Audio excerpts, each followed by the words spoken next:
Now, the UK medicines watchdog is considering limiting the use of the Oxford AstraZeneca vaccine in younger people, or reviewing it anyway, after concerns about very rare cases of blood clots potentially linked to the vaccine. We're joined now by Vaccines Minister Nadhim Zahawi. Nadhim Zahawi, thanks for joining us this morning on Good Morning Britain.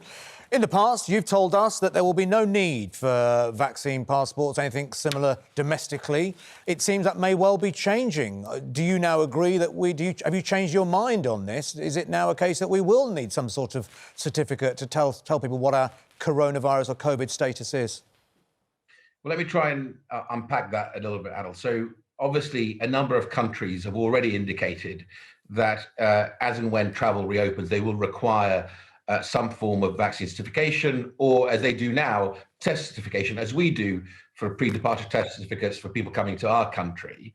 And so the task force is working at speed, both to influence those protocols globally so that our citizens can take advantage of them, but also to operationalize so that we have, whether it's the technology or a paper version, the ability for our citizens to have a certificate of whether they've been vaccinated or obviously tested. Then we move on to the other question, which is, and as the Prime Minister said yesterday, does raise a number of ethical questions around just vaccine passports. So it's not just about looking at vaccines on their own, it's about looking at testing as well. So the pilots that we're about to run, whether it's the FA Cup final or semi-final, will begin looking at testing technology and then look at vaccine and immunity as well.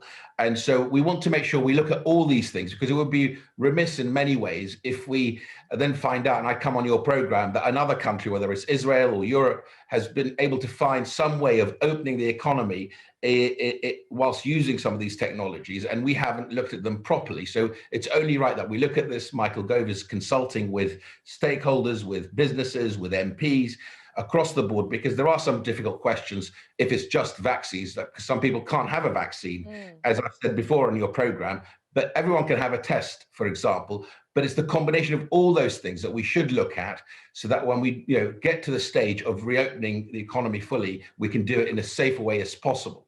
There was an article by Spectator editor Fraser Nelson that was pinging around Tory MPs' WhatsApps. I don't know if you saw it as well last night, saying what he is planning. I assume they mean Downing Street and the Prime Minister.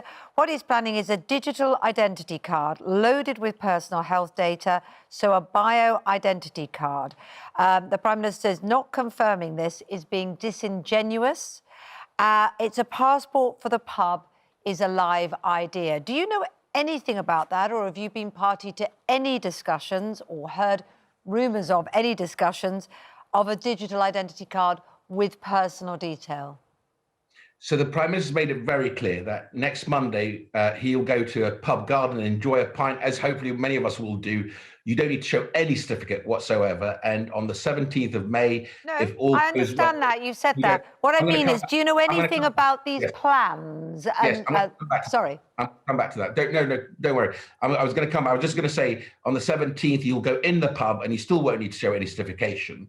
The actual certification operation and the technology, whether a thing on your mobile phone or a piece of paper, that's being developed by the NHS. So NHSX under Matthew Gould's developing that, because some countries have already indicated that they want a certificate, and we want to make sure that those global protocols are ones that we can shape and that we take advantage of them for our citizens. Obviously, make sure they work to the best of our ability. So I understand that, but the idea of personal health data, I think, is the thing that worries people. A sort of simple stamp about a vaccine, rather like you have yellow fever, a lot of people can see the sense of.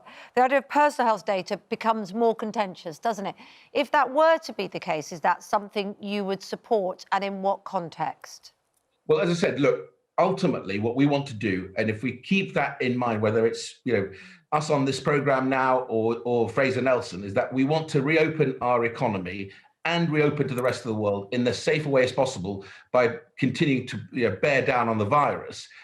personal data was an incredibly important thing. And I know, because I used to work in that field many years ago, that it is fraught with difficulties, which is why you've got to look at it really carefully. We won't do anything that damage that confidence in the vaccination program and the deployment. Well, so talking about that, actually, before I come on to the AstraZeneca new concerns from the Medicines Regulatory Body, I might be old-fashioned. Why can't it be a simple stamp in the passport?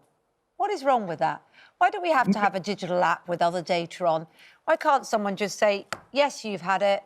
Obviously, it would be recorded somewhere in case you lost your passport, but why can't it be that simple?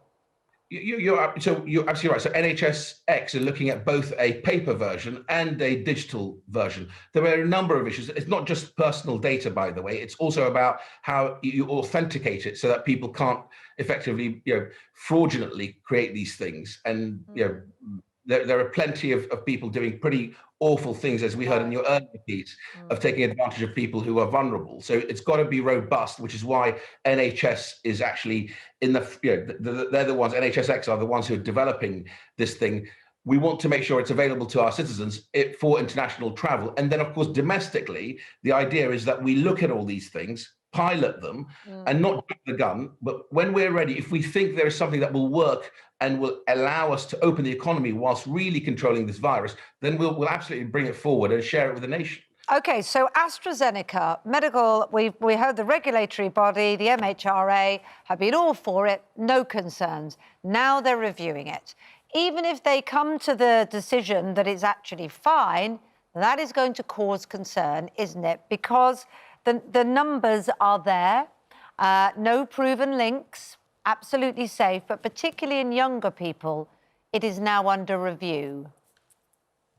You're absolutely right. So if you recall, about, 10 days ago, the MHRA looked at this, as did the EMA and the WHO, and the MHRA, our regulator under June Reid, said they'll continue to review this, and as they have done, they continue to look at the data. We've got the yellow card system in our healthcare service so that people can report, or their clinicians can report any adverse. But you can see why people are going to worry, aren't they? Because if it's under review, that means there's still some anxiousness. Of course, you don't want people to just stop reviewing things. You want things to be kept an eye on.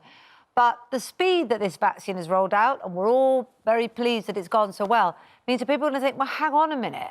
Is there a problem with this? Is there any caution in your mind? So the reassurance is we've got one of the best regulators in the world. To date, I think we've just deployed just under 20 million jabs of the Oxford AstraZeneca vaccine in the UK. And these are very rare, very low numbers of incidents with the blood clotting, the rare blood clotting, which June Reid talked about last night, saying if you do get the call for the jab, please come forward and take it, because the risk of these very, very rare incidents versus the protection that the vaccines offers is massively in favor of the vaccine. But we will do in the deployment program whatever the clinicians, whatever the experts tell us is the right thing. And it's right that we leave it to the MHRA and the Joint Committee on Vaccination and Immunization. But I would say one other thing, which is wonderful for our vaccination program. Of course, we're deploying Pfizer and AstraZeneca Oxford at the moment, and about to deploy Moderna. And of course, we've got the Janssen J&J. But the Valneva, what I call our Scottish vaccine, or French Scottish vaccine, has just released some excellent phase 2 data of their vaccine. This is a whole inactivated virus that makes up the vaccine that's being manufactured in Scotland. So we're going to have plenty of vaccines to future-proof the vaccination program. Let me ask you something else about vaccines. Nadhim Zahawi, you've been very supportive of trying to increase the uptake of vaccines amongst black communities and ethnic minorities. You know, I have too, and you've been supporting the campaign that I was part of, which is just fantastic. But I want to raise a point. One of the issues that we've had with black people and Asian people not taking up is that they feel that the system works against them. SAGE itself, as you know, in January, SAGE itself said that trust is undermined by structural and institutional racism. This is SAGE, the medical group of experts that the government rely on. Yet we had a race report that came out last week and said there isn't a problem of structural institutional racism in this country. You and I know there is. The system that we've had to navigate for me to get where I am, for you to get where you are, So surely you accept there is a problem with the system, and this work that we're doing in the vaccine uptake reflects that, doesn't it? So the vaccine uptake strategy, and I commend you for everything you've done on this, Adil, and others as well. You're absolutely right that there is a challenge for us, and we've got to overcome that. And I have to say, Simon Stevens last week and the announcement of the NHS that actually the vaccination programme has allowed us to touch people's lives and to communicate with people that we've always, the NHS have found challenging. And we have to begin to think about longer term health inequalities and how we address them through this opportunity of this national vaccination programme, the largest in the history of the NHS.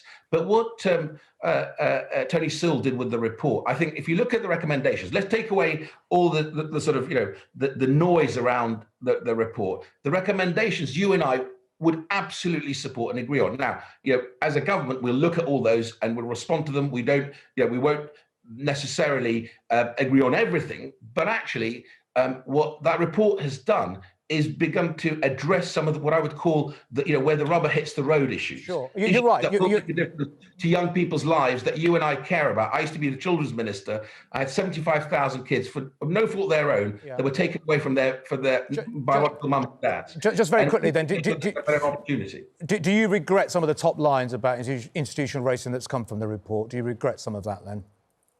No, I respect what Tony's done, because actually he's been evidence-led. In many ways, I spent most of my life outside of politics, building YouGov as a company that looks at evidence and hopefully tries to inform debate in using that evidence. And I think he's been evidence-led. So I think take away all the noise, look at the recommendations, tell me which ones you think aren't correct. I think he's actually done a really good job on this. OK. Nadhim Zahawi, thanks for joining us on Good Morning Britain this morning.